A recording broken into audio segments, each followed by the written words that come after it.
Assalamualaikum warahmatullahi wabarakatuh. Perkenalkan saya Mariana dengan NIM 2201M033, kelas A Pagi Manajemen. Baik, saya akan menjelaskan mengenai aspek pasar dan pemasaran. Nah, teman-teman ada yang tahu gak sih, apa sih aspek pasar dan pemasaran itu? Yuk simak video berikut. Oke, jadi aspek pasar dan pemasaran itu merupakan salah satu komponen penting dalam analisis bisnis karena menentukan apakah produk ataupun jasa yang ditawarkan memiliki peluang untuk diterima oleh pasar, serta bagaimana pemasaran yang tepat untuk memenangkan sebuah persaingan. Nah, jadi kita harus memahami apa saja itu dinamika pasar dan strategi pemasaran yang efektif, karena itu merupakan kunci kesuksesan dari bisnis di era digital. Adapun komponen utama dari analisis pasar diantaranya ada segmentasi pasar, ukuran pasar, tren pertumbuhan, dan analisis kompetitor.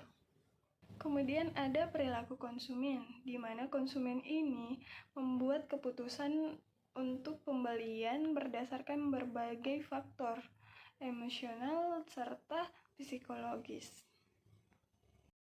Kemudian ada proses pengambilan keputusan konsumen yang melibatkan beberapa tahap yang perlu dipahami untuk mengoptimalkan setiap titik sentuh dengan merek. Yang pertama, ada kesadaran akan kebutuhan atau masalah.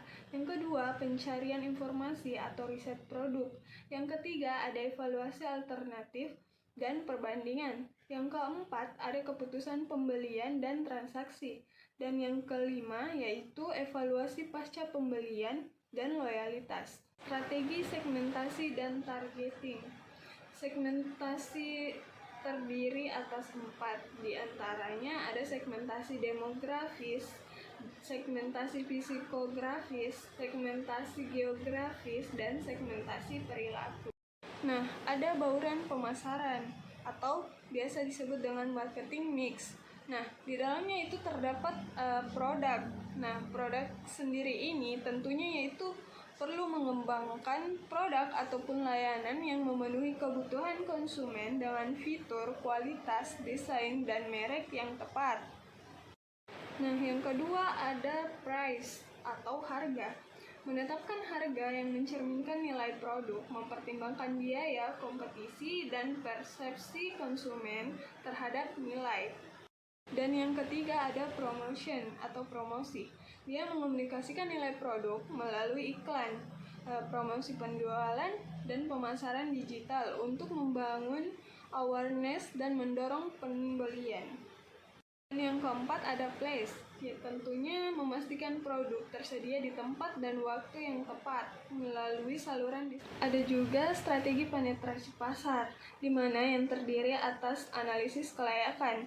Di dalamnya mengevaluasi mendalam terhadap potensi dasar, hambatan masuk, regulasi, dan kesiapan internal sebelum memasuki pasar baru. Kemudian ada strategi masuk, di mana pemilihan mode entry yang tepat seperti ekspor, lisensi, joint venture, dan investasi langsung berdasarkan risiko dan sumber daya.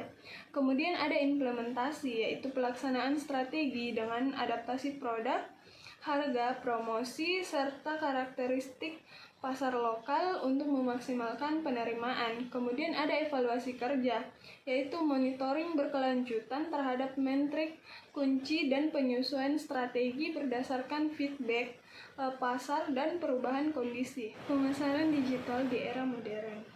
Transformasi digital marketing. Pemasaran digital telah mengubah cara perusahaan berinteraksi dengan konsumen, menawarkan targeting yang lebih presisi, pengukuran yang akurat, dan personalisasi dengan skala besar. Pun tren pemasaran di masa depan yang terdiri atas AI dan machine learning, yaitu kecerdasan buatan mengubah pemasaran dengan prediktif, analisis, dan personalisasi dinamis, dan optimasi kampanye real time yang meningkatkan efektivitas dan efisiensi.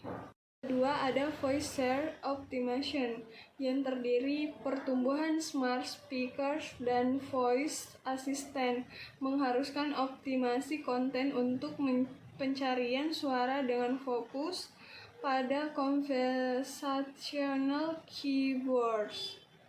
Ada AR dan VR marketing. Teknologi imersif memungkinkan konsumen untuk mencoba sebelum membeli secara virtual, menciptakan pengalaman interaktif yang meningkatkan engagement dan konversi. Keempat adalah sustainability marketing. Konsumen semakin peduli dengan dampak lingkungan dan sosial. Merek yang autentik dalam komitmen sustainability akan memenangkan loyalitas generasi baru. Membangun brand equity yang kuat, di mana yang terdiri atas brand resonance, yang kedua brand judgment and feelings, yang ketiga ada brand performance and imagery, yang keempat ada brand salience, di mana brand equity itu adalah nilai tambah yang diberikan merek kepada produk atau layanan. Adapun strategi brand building, yang pertama adalah konsistensi komunikasi di semua touchpoint, kemudian pengalaman pelanggan yang superior, yang ketiga yaitu inovasi produk yang berkelanjutan, dan yang keempat adalah komunitas building dan engagement.